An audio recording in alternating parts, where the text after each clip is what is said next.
I'm Alexis, 29. And I stood frozen as my $2,000 gold leaf cake hit the marble floor with a sickening, wet thud. My nephew Caleb didn't even look sorry. He just wiped his sticky hands on his pants while the crowd gasped. I waited for an apology. Instead, my sister Megan laughed for her livestream, pointed a manicured finger at the mess, and gave me an order that would cost her everything. "Look what you did," she sneered. "Kneel down and clean it up. You're used to living like a servant for this family anyway." The camera flashes went off like lightning, blinding me, capturing the exact moment my dignity shattered. Before I tell you what I did with the frosting on my knees, drop a comment and let me know, what is the one line a family member said to you that you will never forgive? I'm reading every single one. I didn't kneel. I didn't scream. I didn't even look at Caleb, who was already reaching for a cupcake from a different table. Bored with the destruction he had caused, I reached into my purse, pulled out a single paper napkin, and calmly wiped a smear of vanilla buttercream from the toe of my black flat. The room was silent, except for the hum of the refrigerator and the click of camera shutters. I looked at my mother, Cynthia. She was standing by the window, sipping her champagne, her eyes fixed on a spot on the wall just above my head. She wasn't going to save me. She never had. I turned around and walked out the front door. The heavy oak slammed shut behind me, muting the sounds of the party, the laughter, and the music. It was like stepping out of an airlock into the vacuum of space. The silence was ringing in my ears. I walked to my beat-up sedan, the one with the check engine light that had been on for 6 months because I couldn't afford to fix it, and got in. I didn't cry. I didn't even shake. I felt a strange, cold numbness spreading through my chest, like ice water replacing my blood. I drove 3 blocks before my phone buzzed in the cup holder. I knew who it was. I pulled over into the empty parking lot of a closed dry cleaner and picked it up. A text from my mother. "You ruined Megan's stream." That was a selfish, dramatic display. "We are cutting you off until you apologize publicly to your sister and pay for a replacement cake." Cutting me off. I stared at the words, and for the first time in my life, the manipulation didn't make me panic. It made me laugh. A short, dry sound that surprised me. They thought they were the ones holding the purse strings. They thought their affection was the currency I needed to survive. They had forgotten how the math actually worked. I opened my banking app. Face ID unlocked the screen, revealing the balance I had been staring at with dread for 3 years. I tapped on the Scheduled Transfers tab. There they were. 2 recurring payments set for the first of every month. Like clockwork. The first was $2,500, labeled Megan Rent Assistance. The second was $1,500, labeled Mom and Dad Credit Card. $4,000 a month. $4,000 that I scraped together by working double shifts, by skipping meals, by wearing shoes with holes in the soles. My thumb hovered over the first line. I didn't think about Megan's luxury apartment with the floor-to-ceiling windows. I didn't think about my parents' country club membership. I thought about the frosting on the floor. I thought about the word servant. This wasn't revenge. It was a correction. It was an administrative adjustment. I tapped Cancel Recurring Payment. A confirmation box popped up. "Are you sure I tapped?" "Yes." Done. I moved to the second line. $1,500. I tapped Cancel. "Are you sure?" "Yes." Done. In less than 30 seconds. I had just given myself a $48,000 a year raise. I closed the banking app and opened my photo gallery. I found the folder labeled Family Emergency. It was full of screenshots of their urgent requests for money. The photos of final notice bills they sent me to guilt me into paying. I selected the folder.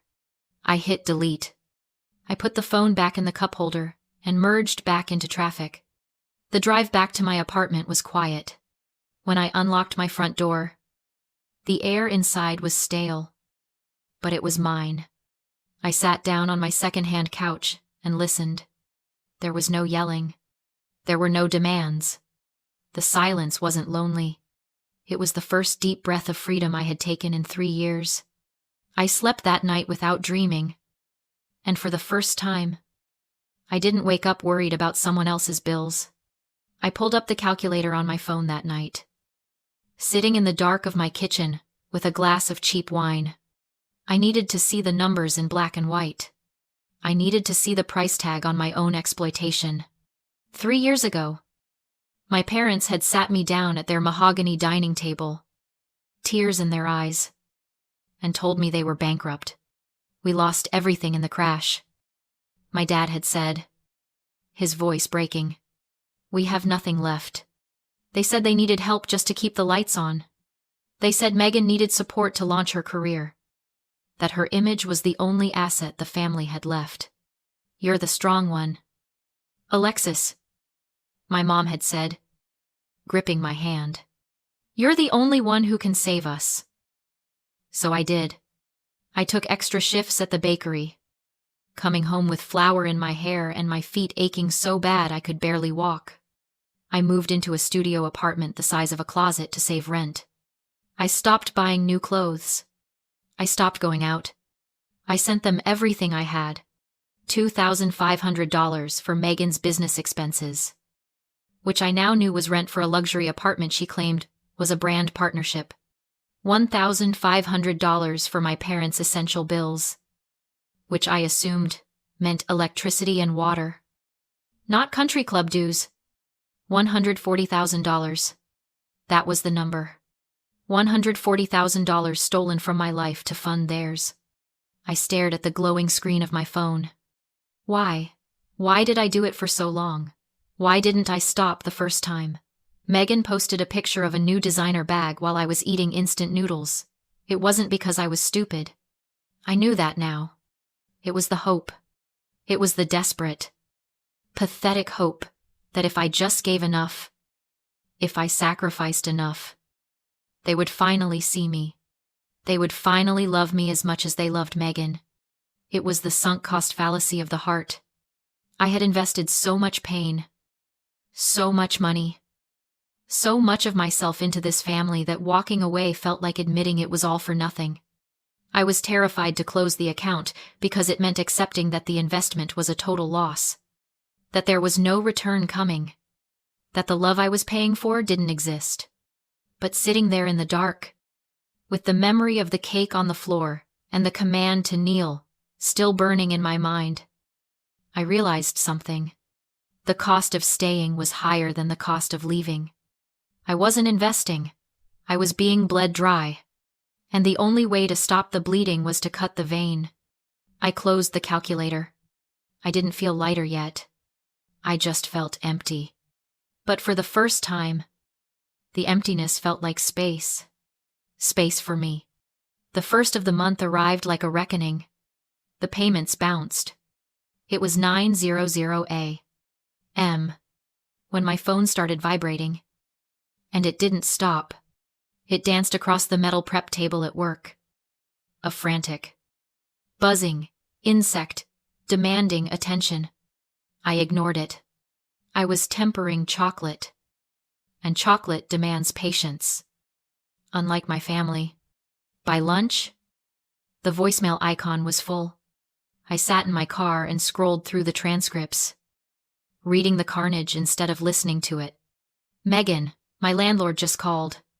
He said the check didn't clear. Fix this now or I'm telling my followers you stole from me. Do you want me to ruin your little bakery job? I will bury you. Cynthia, your father is having chest pains. The stress is killing him. Do you want to kill him over a piece of cake? You are being incredibly selfish. Transfer the money immediately. Timothy, I don't know who you think you are, but you are ungrateful trash. After everything we've done for you, call your mother back." I read the words again. Ungrateful trash. Ruin you. Kill him. It was a greatest hits album of their manipulation tactics. But something was different this time. I wasn't scared. I was fascinated. It was like watching a specimen under a microscope. I pulled up a concept I had read about online. The narcissist's prayer. That didn't happen. And if it did, it wasn't that bad. And if it was, that's not a big deal. And if it is, that's not my fault. And if it was, I didn't mean it. And if I did, you deserved it. I looked at my mother's text. Do you want to kill him over a piece of cake? And if I did, you deserved it. She was rewriting reality in real time. In her version of the story, I wasn't the victim of public humiliation. I was the villain holding a gun to my father's heart because I was petty about a dessert. She had deleted the years of financial support, the insults, the servitude. She had edited the film so that the movie started the moment I said no. I realized then that arguing with them was pointless. You can't win a debate with someone who is rewriting the dictionary as they speak. They weren't reacting to the loss of money. They were reacting to the loss of control. And their rage was the proof that I had finally taken it back. I put the phone down. I didn't reply. I didn't defend myself. I blocked the notifications, started my car, and drove back to work. Let them scream into the void. I had chocolate to temper. I didn't answer a single text. I didn't listen to a single voicemail.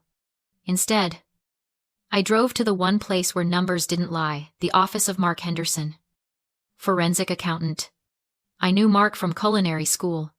His wife, Sarah, had been in my pastry class. He was meticulous, boring, and exactly what I needed. I walked into his office carrying a banker's box full of 3 years' worth of financial records, bank statements, Venmo logs, credit card bills I had paid directly. I need an audit, I said, setting the box down on his pristine glass desk. My parents claim they're bankrupt. I need to know if I'm letting them starve or if I'm being played. Mark spent 3 days with the files. While I waited, my life turned into a siege. Megan got evicted from her luxury apartment. She showed up at the bakery in the middle of the lunch rush, looking disheveled and frantic. She pushed past the line of customers, screaming my name. You witch, you got me kicked out. Where am I supposed to go? Customers stared. My boss looked concerned. I walked out from behind the counter, wiping my hands on my apron. I looked at my sister. We really looked at her. Her designer handbag was scuffed. Her eyes were wild. She was a stranger. I turned to the security guard standing by the door. Excuse me, I said, my voice steady. I don't know this customer. She's causing a disturbance. Can you please escort her out? Megan's jaw dropped. Alexis, I'm your sister. I don't have a sister, I said. I have a legal risk. The guard took her arm. She screamed all the way out the door. I went back to the counter and smiled at the next customer. I'm so sorry about that. Can I get you a free macaron for the trouble? 2 days later, Mark called me back to his office. He looked pale. He had a spreadsheet open on his computer monitor. Alexis, he said, and his voice was heavy. You need to sit down. Mark turned the monitor so I could see it. It was a kaleidoscope of spreadsheets and transaction logs. A language I didn't speak but suddenly understood perfectly. Your parents never filed for bankruptcy, Mark said, pointing to a line on the screen. In fact, their credit score is better than mine. I leaned closer, my breath catching in my throat. But the foreclosure notices, the final warnings, fake, Mark said. Templates downloaded from the internet. But here's the real kicker. He clicked open another window.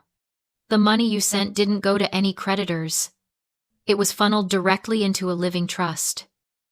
He highlighted the name of the trust, the Megan and Caleb Future Fund. I checked the beneficiary list. Mark continued, his voice quiet. You're not on it. The room spun. I grabbed the edge of the desk to steady myself. $140,000. It hadn't gone into a black hole of debt.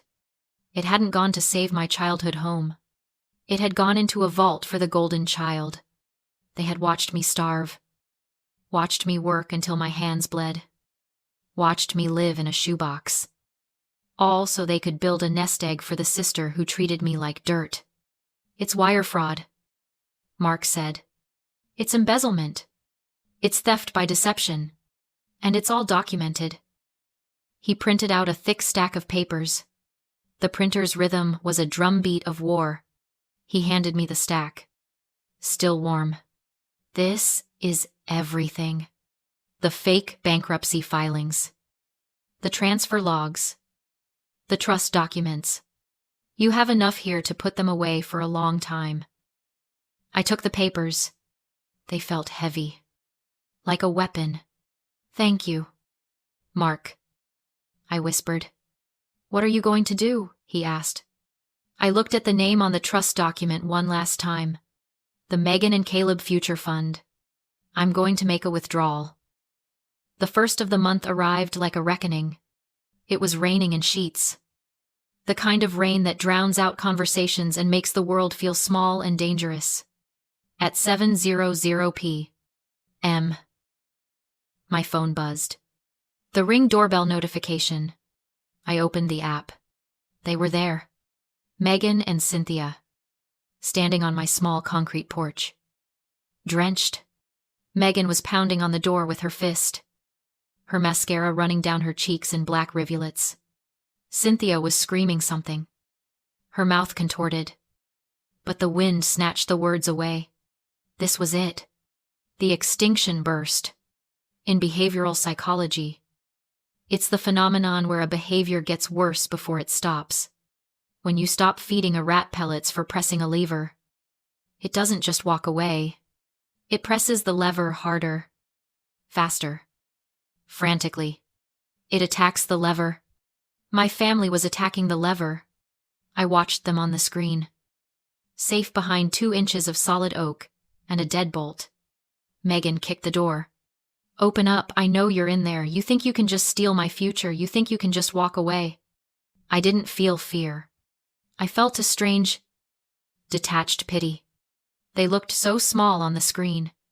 So desperate. They had built their entire lives on a foundation of sand, my money, and now the tide had come in.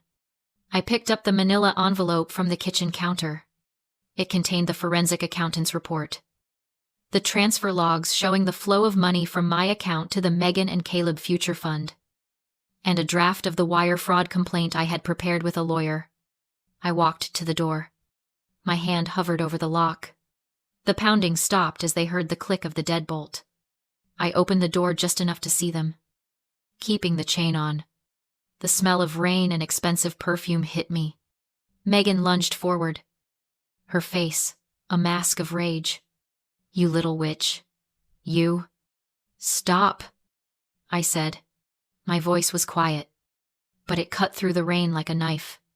They froze. They had never heard me speak like that. I slid the envelope through the crack in the door. Megan grabbed it, tearing it open with wet hands. What is this? Cynthia demanded, stepping closer. It's the end, I said. It's the forensic accounting report. It's the proof that you didn't pay debt with my money. You funded a trust. Megan was reading the papers, her eyes widening. She looked at her mother, then back at me. But this says... It says you committed wire fraud, I said. It says you stole $140,000 from me. And it says I have enough evidence to put both of you in prison for 5 years. Cynthia gasped, clutching her chest. Alexis, you wouldn't. We're your family. No, I said. You're my defendants. I looked at Megan. The arrogance was gone, replaced by a terrified, childlike confusion. She was realizing, for the first time in her life, that the rules applied to her. I'm not your retirement plan anymore, I said, looking from one to the other. I'm the plaintiff. I closed the door. I locked the deadbolt. I listened as the silence returned, heavier and more final than before. They didn't pound on the door again. They didn't scream. I watched on the monitor as they walked slowly back to their car, heads bowed against the rain, defeated not by me, but by the truth.